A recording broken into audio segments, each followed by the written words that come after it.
Hello student, welcome to my channel. आज है 31 फरवरी 2025 और आज के करंट अफेयर्स से जितने भी क्वेश्चन बन सकते हैं वो सारे हम इस वीडियो में डिस्कस करेंगे। एंड वीडियो के लास्ट में हम आपसे क्वेश्चन पूछेंगे, उसका राइट आंसर आपको कमेंट करके बताना है। आज की इस वीडियो की PDF फाइल आपको मेरे टेलीग्राम चैनल पर मिल जाएगी और टेलीग्राम चैनल का लिंक मैंने इस वीडियो के डिस्क्रिप्शन में दे दिया है, तो आप वहाँ से ज्वाइन करके ले सकते हैं। तो चलिए बिना टाइम वेस्ट किए स्टार्ट करते हैं आज की अपनी क्लास। तो चलते हैं अपने फर्स्ट सवाल की तरफ। हमारा आज का फर्स्ट सवाल है, हाल ही में अंतर्राष्ट्रीय मातृभाषा दिवस कब मनाया जाता है? तो अंतर्राष्ट्रीय मातृभाषा दिवस 31 फरवरी को मनाया जाता है। तो इस क्वेश्चन का राइट आंसर होगा ऑप्शन नंबर ए 21 फरवरी। तो चलिए इसके बारे में थोड़ा सा जान लेते हैं। आज यानी कि 21 फरवरी का दिन दुनिया भर में इंटरनेशनल मदर लैंग्वेज डे के रूप में सेलिब्रेट किया जाता है। इसकी शुरुआत यूनेस्को की ओर से 17 नवंबर 1999 को की गई थी। पहली बार साल 2000 में आज के दिन अंतर्राष्ट्रीय मातृभाषा के दिवस में मनाया गया था। इस दिन को मनाने का मकसद मातृभाषाओं का संरक्षण और उन्हें बढ़ावा देना है। तो ये थी इसके बारे में इम्पोर्टेंट जानकारी। अब बात देश की हुई है तो इम्पोर्टेंट देश के बारे में जान लेते हैं। 1 फरवरी तो भारतीय तटरक्षक दिवस मनाया जाता है। 2 फरवरी तो विश्व अर्धभूमि दिवस मनाया जाता है। 4 फरवरी तो विश्व कैंसर दिवस मनाया जाता। 6 फरवरी तो महिला जन अंतर्राष्ट्रीय दिवस मनाया जाता। 8 फरवरी तो सुरक्षित इंटरनेट दिवस मनाया जाता। 10 फरवरी तो राष्ट्रीय तृण मुक्ति दिवस मनाया जाता। 12 फरवरी तो राष्ट्रीय उत्पादकता दिवस मनाया जाता। 13 फरवरी तो विश्व रेडियो दिवस, महिला राष्ट्रीय दिवस और सरोजिनी नायडू जयंती मनाई जाती है। 14 फरवरी तो वैलेंटाइन डे मनाया जाता है। 20 फरवरी तो विश्व सामाजिक न्याय दिवस मनाया जाता। 21 फरवरी तो अंतर्राष्ट्रीय मातृभाषा दिवस मनाया जाता। 22 फरवरी तो विश्व स्काउट दिवस मनाया जाता। 24 फरवरी तो केंद्रीय उत्पादकता शुल्क दिवस मनाया जाता और 27 फरवरी तो विश्व NGO दिवस मनाया जाता। 28 फरवरी तो राष्ट्रीय साइंस डे मनाया जाता। तो ये थे फरवरी के सारे इंपॉर्टेंट डेज। चलते हैं अपने नेक्स्ट सवाल पे। हमारा नेक्स्ट सवाल है, हाल ही में SBI कार्ड्स ने किसको अपना नया MD और CEO नियुक्त किया है? तो इस क्वेश्चन का राइट आंसर होगा ऑप्शन नंबर डी, सालिला पांडे को SBI कार्ड्स ने अपना नया MD और CEO नियुक्त किया है। तो इस क्वेश्चन का राइट आंसर है ऑप्शन नंबर डी। चलिए इसके बारे में थोड़ा सा जान लेते हैं। भारतीय state bank cards and payment services limited ने महत्वपूर्ण नेतृत्व परिवर्तन और वित्तीय अपडेट की घोषणा की। सालिला पांडे तो कंपनी की नई प्रबंधक निदेशक और मुख्य कार्यालय अधिकारी CEO नियुक्त किया गया। वह 1 अप्रैल 2025 से पदभार ग्रहण करेंगी और अभिजीत चक्रवर्ती का स्थान लेंगी, जो 31 मार्च 2025 को सेवानिवृत्त हो रहे हैं। इसके अलावा SBI कार्ड्स ने वित्तीय वर्ष 2024 व 25 के लिए प्रति शेयर 2.50 का अंतरिम लाभांश घोषित किया है। तो ये थी इसके बारे में इम्पोर्टेंट जानकारी। चलते हैं अपने नेक्स्ट सवाल पे। हमारा नेक्स्ट सवाल है, हाल ही में BBC Indian sports women of the year का खिताब किसने जीता?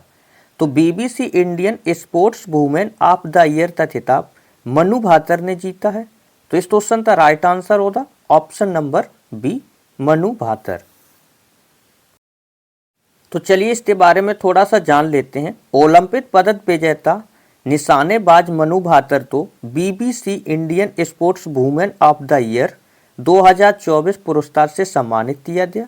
BBC का फुल फॉर्म है ब्रिटिश ब्रॉडकास्टिंग कॉर्पोरेशन।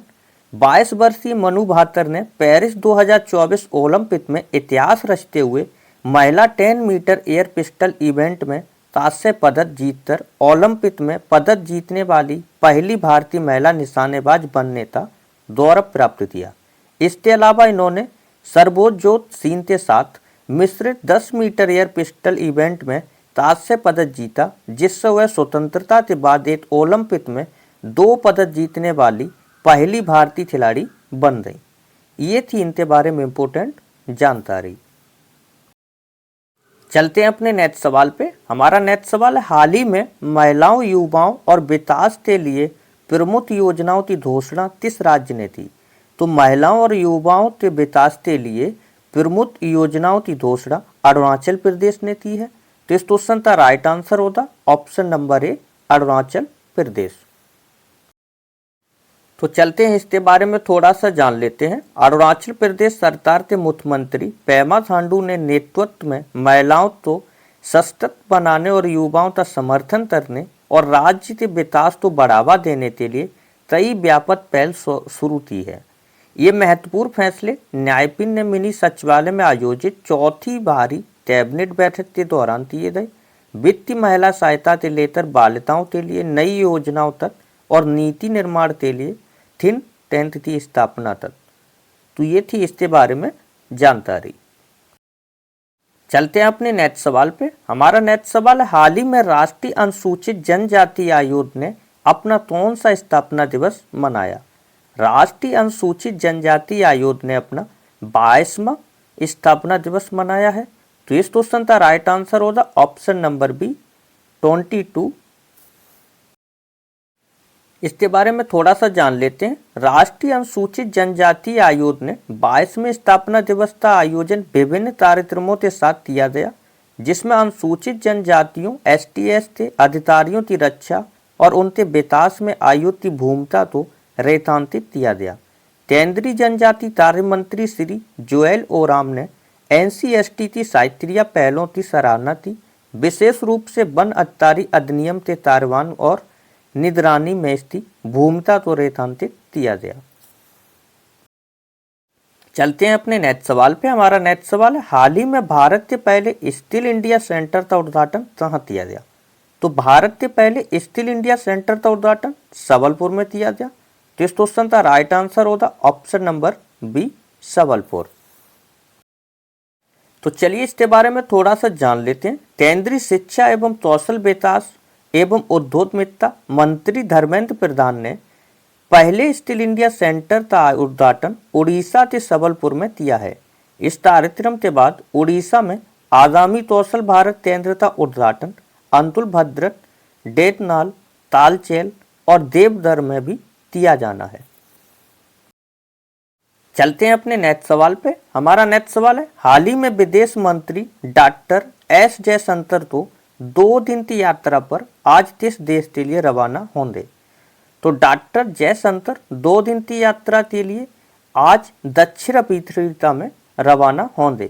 तो इस क्वेश्चन का राइट आंसर है ऑप्शन नंबर ए, दक्षिण अफ्रीका। तो चलते हैं इसके बारे में थोड़ा सा जान लेते हैं। केंद्रीय विदेश मंत्री डॉक्टर S जयशंकर को 2 दिन की यात्रा पर आज 20 फरवरी को दक्षिण अफ्रीका जोहान्सबर्ग रवाना होंगे। वे वहां G20 विदेश मंत्रियों की बैठक में भाग लेंगे। बताना चाहेंगे, डॉक्टर S जयशंकर दक्षिण अफ्रीका की अंतर्राष्ट्रीय संबंध और सहयोग मंत्री रोलांड लामोला के साथ नियमंत्रण पर यह दौर कर रहे हैं। चलते हैं अपने नेक्स्ट सवाल पे। हमारा नेक्स्ट सवाल है, हाल ही में पूर्वांतर भारत का कौन सा राज्य 20 फरवरी को अपना 38वां स्थापना दिवस मना रहा है? तो इस क्वेश्चन का राइट आंसर होगा option number D, Arunachal Pradesh अपना 20 फरवरी को 38वां स्थापना दिवस मना रहा है। तो अरुणाचल प्रदेश की इंपॉर्टेंट चीजों तो जान लेते हैं। अरुणाचल प्रदेश की कैपिटल है ईटानगर और अरुणाचल प्रदेश की CM है पेमा खांडू और अरुणाचल प्रदेश के गवर्नर है कैवल्य त्रिविक्रम पटनायक। चलते हैं अपने नेक्स्ट सवाल पे। हमारा नेक्स्ट सवाल है, हाल ही में 9वीं एशियाई आर्थिक वार्ता का आयोजन कहाँ किया गया?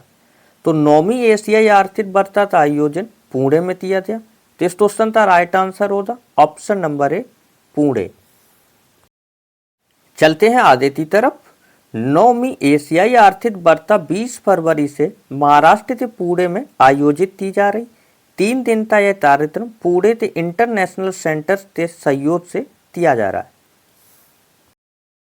चलते हैं अपने नेक्स्ट सवाल की तरफ। हमारा नेक्स्ट सवाल है, हाल ही में एशियाई इंडोर एथलेटिक्स चैंपियनशिप में भारत ने कुल कितने पदक जीते? एशियाई इंडोर एथलेटिक्स चैंपियनशिप में भारत ने कुल 4 पद जीते हैं। तो इस क्वेश्चन का राइट आंसर होगा ऑप्शन नंबर बी 4। तो चलिए इसके बारे में थोड़ा सा जान लेते हैं। भारत ने तेहरान में आयोजित एशियाई इंडोर एथलेटिक्स चैंपियनशिप में 3 स्वर्ण और 1 रजत पदक सहित कुल 4 पदक हासिल किए। 3 स्वर्ण और 1 रजत। एशियाई इंडोर एथलेटिक्स चैंपियनशिप 2024 के 11वें संस्करण में कुल 13 भारतीय एथलीटों ने भाग लिया, जिसमें 6 महिलाएं और 7 पुरुष खिलाड़ी शामिल थे। चलते हैं अपने नेक्स्ट सवाल पे। हमारा नेक्स्ट सवाल है, हाल ही में अंतरराष्ट्रीय सौर संगठन का नया सदस्य कौन सा देश बना? तो अंतरराष्ट्रीय सौर गठबंधन का नया सदस्य माल्टा बना है। तो इस क्वेश्चन का राइट आंसर होगा ऑप्शन नंबर ए माल्टा। तो चलिए माल्टा के बारे में थोड़ा सा जान लेते हैं। मध्य भूमध्य सागरीय देश माल्टा हाल में अंतरराष्ट्रीय सौर गठबंधन का नया सदस्य बना है। भारत ने अंतरराष्ट्रीय सौर गठबंधन में शामिल होने वाले 119वें देश के रूप में माल्टा का स्वागत किया है।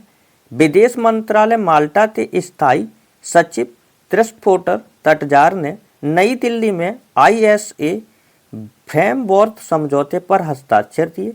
ISA की स्थापना साल 2015 में की गई थी। इसका मुख्यालय गुरुग्राम भारत में है। चलते हैं अपने नेक्स्ट सवाल पे। हमारा नेक्स्ट सवाल है, हाल ही में भारत के चुनाव आयुक्त के रूप में किसने पदभार ग्रहण किया? तो भारत के चुनाव आयुक्त के रूप में विवेक जोशी ने पदभार ग्रहण किया है।